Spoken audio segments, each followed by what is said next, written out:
Hello friends, जैसा कि हमने पिछले एपिसोड में देखा, लोचिंग और जिन खान में लड़ाई होने लगती है क्योंकि वो उस बॉल के पीछे लड़ाई कर रहे होते हैं। उन्हीं के साथ साथ भी वो फोनिक्स और स्नेक बीच दोनों भी लड़ने लग रहे होते हैं। तो बीस्टों की लड़ाई ज़्यादा कर रही होती है, जिसके चक्कर में शिवफान लोचिंग दोनों पीछे चले जाते हैं। पर शिवफान का बंदर उस प्याले के पानी को पूरा पी जाता है। अब आगे इस एपिसोड की शुरुआत में हम देखते हैं कि काफ़ी सारे फिशमैन क्योंकि सेक्शन और बाकी सभी सेक्शंस के लोगों से लड़ रहे होते हैं। यहाँ पर ब्रदर श्याओ और एक मॉन्क भी होता है और उनके साथ में एक लड़की भी होती है जिसे वो लोग जूनियर सिस्टर रयन के नाम से बुला रहे होते हैं। वे तीनों लगातार उन सभी फिशमैन से लड़ रहे होते हैं, पर उन फिशमैनों की निगाह जैसे ही उधर जिधर टीजर निकला है उधर पड़ती है, उसके बाद वो सभी लोग उसके इशारे पर तुरंत ही पानी के अंदर चले जाते हैं और वहाँ से गायब हो जाते हैं। ब्रदर श्याओ और वो तीनों लोग पास में आ जाते हैं। तभी वो पूछने लगता है, जूनियर सिस्टर रयन, क्या आपने ये पहले कभी देखा है क्या? इस पर वो उससे कहने लगती है, नहीं नहीं मैंने नहीं देखा। तभी हम देखते हैं वो आसमान में से वो स्पिरिचुअल पिलर गायब हो जाता है। इधर हम उस श्योरई को देखने लगते हैं जो कि काफ़ी ज़्यादा खुश हो रहा होता है और उसके शरीर से एक फेंट गोल्ड कलर की स्पिरिचुअल ऑरा बह रही होती है। उन दोनों बिस्टों की निगाह उस श्योरई पर पड़ चुकी होती है जिसने उस प्याले को पूरा पी लिया होता है और उसको देखकर बड़ी जोर से इसके बाद वो जैसे ही उसके ऊपर हमला करने जाते हैं उससे पहले ही शिवफन वहाँ पहुँच जाता है और उसको वहाँ से उठा लेता है। वे लोग उसको देख लेते हैं उठाते जाते हुए। इसके बाद वे दोनों बिस्ट शिवफान पर अपनी नज़रें गड़ा देते हैं। लो सिंह भी वहीं पास से ये सब कुछ देख रही होती है। शिवफान वहाँ से तुरंत ही निकल जाता है और वे दोनों बीच उसके पीछे जाने लगते हैं। इधर हम शिवफान को देखते हैं जो कि सोलह को लेकर बड़ी जोर से भाग रहा होता है और वे दोनों बीच उसके पीछे पड़े होते हैं। वो फोनिक्स तुरंत ही उसके पीछे एक बवंडर छोड़ देती है। उस बवंडर को आते देखकर शिवफान तुरंत ही अपनी छड़ी से उसको रोकने लग रहा होता है, पर जैसे ही उस फोनिक्स को दिखता है उसका अटैक उसने रोक दिया है तो वो और पावर लगा देती है। तभी हम देखते हैं कि उस पावरफुल अटैक के चक्कर में सोलह के हाथ कपड़े से छूट जाते हैं और वो नीचे गिरने लगता है। नीचे से ब्रोदा जैंक सोलह को आवाज़ मारने लगता है। शिवफान देखता है कि उसका बंदर छूट चुका है तो वो उसको बचाने के लिए नीचे जाने की कोशिश करता है।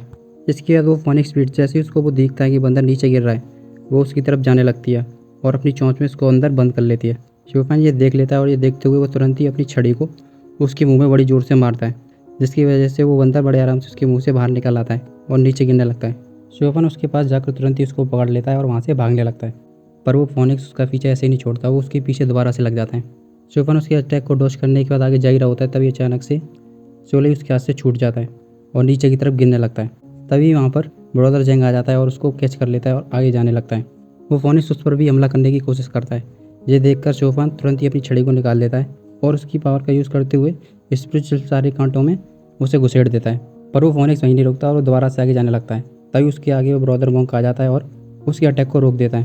तभी वो कह रहे होते हैं, हमें इसको होल्ड ऑन करना होगा, नहीं तो इससे काम नहीं चलेगा। तभी हम लोचिंग को देखते हैं जो कि एक शॉर्ट फॉर्मेशन का इस्तेमाल करते हुए सीधे ही कई सारी शॉर्ट्स को उस फोनिक्स के ऊपर बरसाने लग जाती है।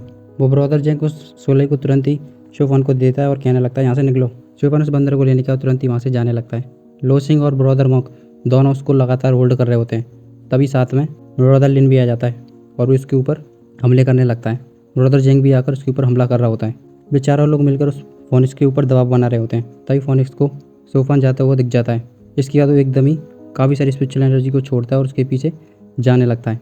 शिवफान उससे बार बार से बचते हुए आगे भाग रहा होता है, पर वो उसका पीछे बिल्कुल भी नहीं छोड़ रहा होता है और अचानक से वो एकदम ही शिवफान के पास आ जाता है और उसे अपने पंचों में जकड़ लेता है।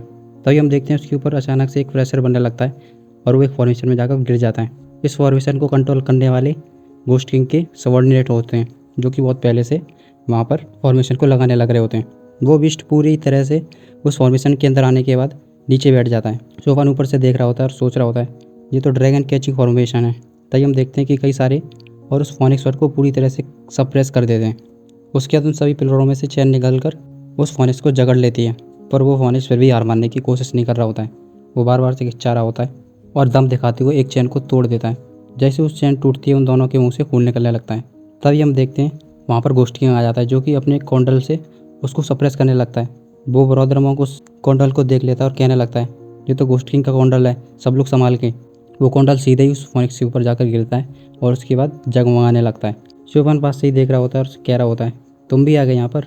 वो कॉन्डल लगातार उस फोनिक्स को दबाने लग रहा होता है। तभी हम देखते हैं गोस्ट किंग को जो कि और ज़्यादा पावर लगाने लगता है और उसी के साथ साथ उसके सबॉर्डिनेट भी और ज़्यादा पावर लगाने लगते हैं। तभी हम देखते हैं कि वो फोनिक्स उस जगह से पूरी तरह से नष्ट हो जाता है। उससे लड़ने के लिए तैयार हो ही रहे होते हैं। तभी गोस्ट किंग और उसके सबॉर्डिनेट अपने सभी हथियारों को धड़क लेते हैं और एक पेड़ की टहनी पर खड़े हो जाते हैं। शिवफान जस्ट उनके नीचे खड़ा होता है और लोचिन उसको देख रही होती है। उसके बाद सीधे ही शिवफान उन लोगों के पास चला जाता है और उससे कहने लगता है, सेक्शन लीडर आप यहाँ। इस पर सेक्शन लीडर उसको रोक देता है और कहने लगता है ये बात बाद में, पहले अब तो मुझे ये बताओ इन चारों को क्या करना है। इसके बाद शोफान उन चारों की तरफ देखने लगता है। इसके बाद हमें इधर उस फेरी टेलर की तरफ दिखाने लगते हैं जहाँ पर वो तीनों आगे जा रहे होते हैं। तभी उनके रास्ते में एक झोपड़ी सी पड़ती है। वो बूढ़ा उसके अंदर चला जाता है और कहने लगता है आओ यहाँ पर बैठते हैं थोड़ी देर के लिए। वो लड़की भी उसके अंदर चली जाती है और वो दोनों लोग जाकर अंदर बैठ जाते हैं। तभी वो लड़की उस शोफान की लड़की से कहने लगती है लोएस्ट तुम भी आकर बैठ जाओ, और अपनी तरफ सीट की तरफ इशारा कर रही होती है। वो भी अंदर आ जाता है और वहीं पे बैठ जाता है। तभी वो बूढ़ा उससे पूछने लगता है वाइल्ड डॉग तुम आखिर क्या कर रहे हो, तुम आखिर हम लोगों का पीछा क्यों कर रहे हो।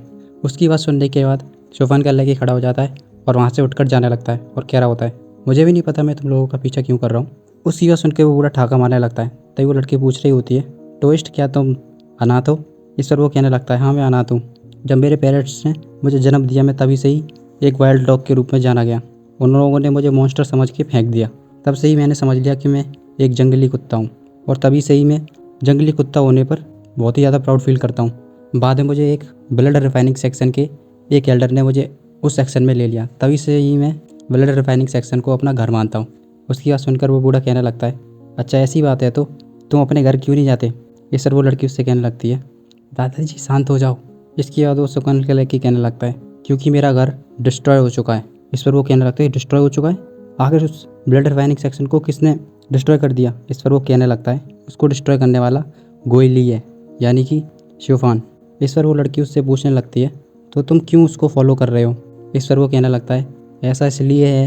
इधर हम शोफान को देखते हैं जो कि लगातार उन चारों को देखने लग रहा होता है और वो चारों भी उसको ही लगातार देख रहे होते हैं। वे अपने मन में सोच रहे होते हैं अगर हम सब लोग अपनी जान लगाकर भी इससे लड़ेंगे तो भी हम इन तीरों को नहीं हरा सकते। अब पता नहीं शोफान यहाँ पर क्या डिसीजन लेगा। तभी गोस्टी उससे कहने लगता है शोफान क्या सोचते हो तुम लोगों के बारे में, क्या करें हम लोगों के साथ। इस पर शोफान उनसे कहने लगता है अगर सेक्शन लीडर खुद ही यहाँ पर आ गए तो वो खुद ही डिसाइड कर लें कि क्या करना है यहाँ। इस पर होस्टली उससे कहने लगता है बहुत अच्छे, पर मैं चाहता हूँ कि तुम यहाँ पर डिसीजन तुम करो, बताओ क्या करें हम लोगों के साथ। लोसिंग बड़े ध्यान से शोफान को देख रही होती है और सोच रही होती है कि आखिर उसका डिसीजन क्या होने वाला है। तभी ब्रोदरलिन बोल पड़ता है एविल वेस को फॉलो करने वाले अगर तुमको लड़ना है तो लड़ो। और उसके बाद चारों लोग तुरंत ही लड़ने की पोजीशन में आ जाते हैं। उनको ऐसा करते देखकर घोस्ट किंग के सबॉर्डिनेट स्पिरिचुअल एनर्जी को ऑपरेट करने लगते हैं। इसके बाद वे लोग आगे आ चुके होते हैं और शोफान के डिसीजन का इंतजार कर रहे होते हैं। शोफान काफ़ी देर तक उन लोगों को देखता रहता है और घोस्ट किंग के सबॉर्डिनेट भी उसको देख रहे होते हैं कि आखिर गोयली क्या डिसीजन लेने वाला है यहाँ पर। तभी घोस्टली कहने लगता है यहाँ तक मुझे पता है जो लड़का है इसका नाम लिंगयून है, जो कि तुम्हारा बचपन का दोस्त है, बताओ क्या करना चाहते हो तुम इसके साथ। तभी शोफान कहने लगता है हमें इन जैसे छोटे मोटे लोगों पर बिल्कुल भी ध्यान नहीं देना चाहिए। हमने अभी येलो बर्ड को कैद कर लिया, हमारे लिए यही बहुत बड़ी बात है, और ना ही मुझे लगता है इन जैसे छोटे मोटे लोग हमारे लिए कोई दिक्कत खड़ी कर सकते हैं। तभी पीछे से घोस्ट किंग का एक सबॉर्डिनेट आगे आने लगता है और उससे पास आकर कहता है डिप्टी मास्टर सही कह रहे हैं, यहाँ पर बाकी के दोनों सेक्शन भी आ रखे हैं, हमें उन लोगों पर ज़्यादा ध्यान देना चाहिए ना कि इन लोगों पर। इसके बाद वो कहने लगता है अच्छा ऐसी बात है तो हम लोग यहाँ से जाते हैं, इन लोगों को हम तुम्हारे ऊपर छोड़ते हैं। इस पर शोफान कहने लगता है तुम यहाँ पर सब कुछ मेरे पर छोड़ सकते हो। इसके बाद वो घोस्ट किंग वहाँ से जाने लगता है और उसका साथ का सबॉर्डिनेट एक फॉर्मेशन को ऑन करता है और वो लोग वहाँ से जाने की तैयारी कर रहे होते हैं। तभी वो लड़की शोफान के पास आती है जो कि घोस्ट किंग की सबॉर्डिनेट होती है। वो थोड़ी देर उसको देखती है फिर लोसिंग की तरफ देखती है। इसके बाद वो वहाँ से जाने लगती है। शोफान का अंदर बहुत ही ज़्यादा डर के में होता है जो कि शोफान के नीचे कपड़ों में घुसा हुआ होता है और उन लोगों को जाते हुए देख रहा होता है। कुछ देर में वो लोग वहाँ से चले जाते हैं। उसके बाद शोफान अपनी नज़र घुमाकर उन चारों की तरफ देखने लगता है। तभी वो मॉन्क कहने लगता है जूनियर ब्रदर शोफान। उसकी बात काटते हुए तुरंत ही शोफान कहने लगता है मेरा नाम गोली है। तभी ब्रदर लिंग आगे आ जाता है और कहने लगता है शोफान आखिर तुम इस तरह से क्यों कर रहे हो, तुमको क्या चाहिए।